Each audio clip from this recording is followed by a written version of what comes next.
In this video, I'll go over some matrix representations for projections in R2.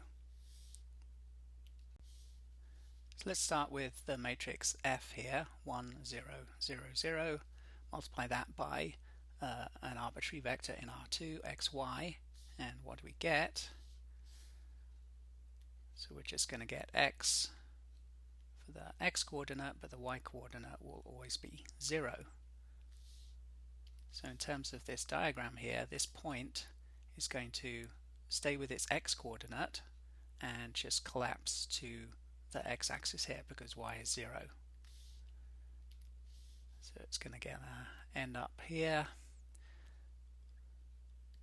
and this represents a projection onto the x-axis.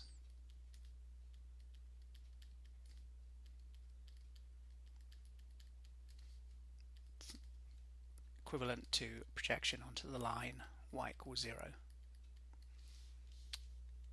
Let's look at matrix G now, 0, 0, 0, 1.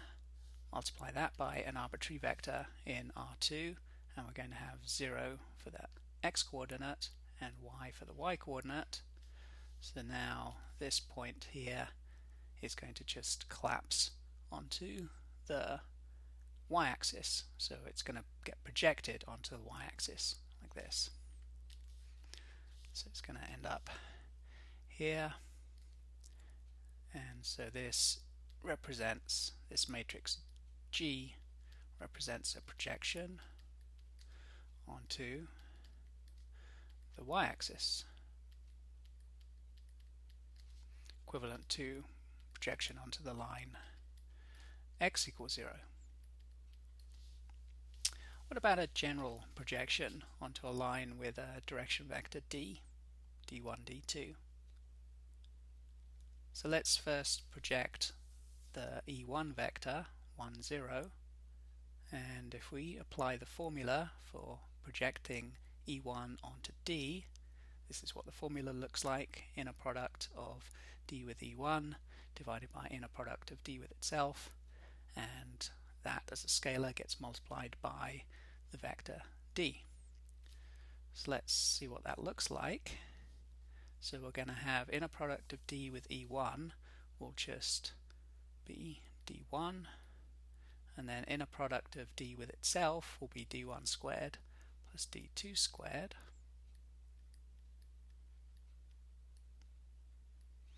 And this quantity is a scalar, and that gets multiplied by the vector D1, D2.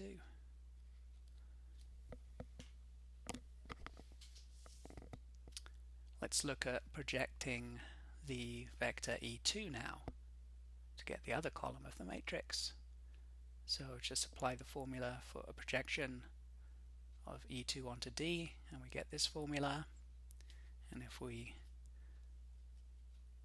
write out what that looks like, it's going to be very similar, except we'll just have D2 for the numerator of this fraction here for the multiplier. Everything else will be the same.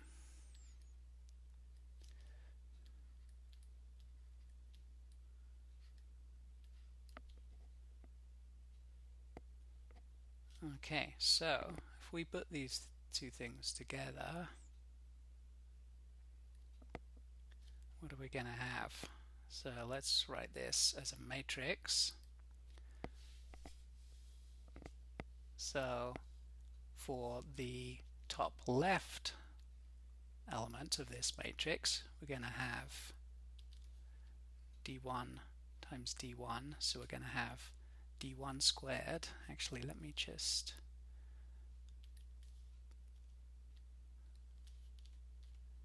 pull out the 1 over d1 squared plus d2 squared, so I'm not writing that 4 times. So I'll pull that outside the matrix.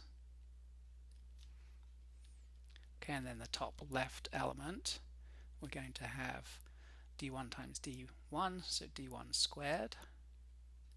For the top right element of the matrix, we're going to have d1 times d2. And then for the bottom left element, we'll also have d1, d2. And then for the bottom right element, we'll have d2 squared.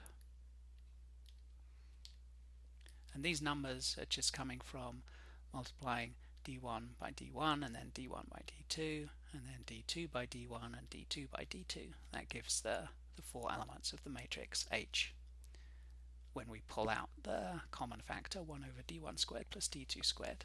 So this matrix here, H, represents a projection onto a line with a direction vector d. So for example, let's suppose our projection was onto the line y equals 3x. So in this case, d is going to be equal to 1, 3. So d1 is 1, d2 is 3.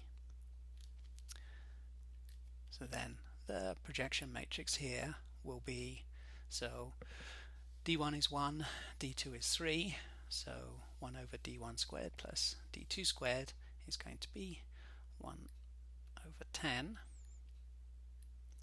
and then d1 squared is 1, d1 times d2 is 3, d1 times d2 is 3, and d2 squared is 9. So that's the projection matrix onto the line y equals 3x. And in terms of a picture, what's happening is, here's the line y equals 3x. Okay, it's going from the origin with a direction vector of 1, 3. So for every 1 in the x direction, we go 3 in the y direction. And the vector e1, which is 1, 0, would be here, and that's getting projected onto that line. So it's ending up at this point here with an x coordinate of 1/10 and a y coordinate of 3/10. And then the e2 vector, 0, 1, is getting projected onto the line this way, and it's getting projected onto a point with x coordinate 3/10 and y coordinate 9/10. So that's what's going on here. Projecting onto the line y equals 3x is represented by this matrix here, 1/10, and then 1, 3, 3, 9.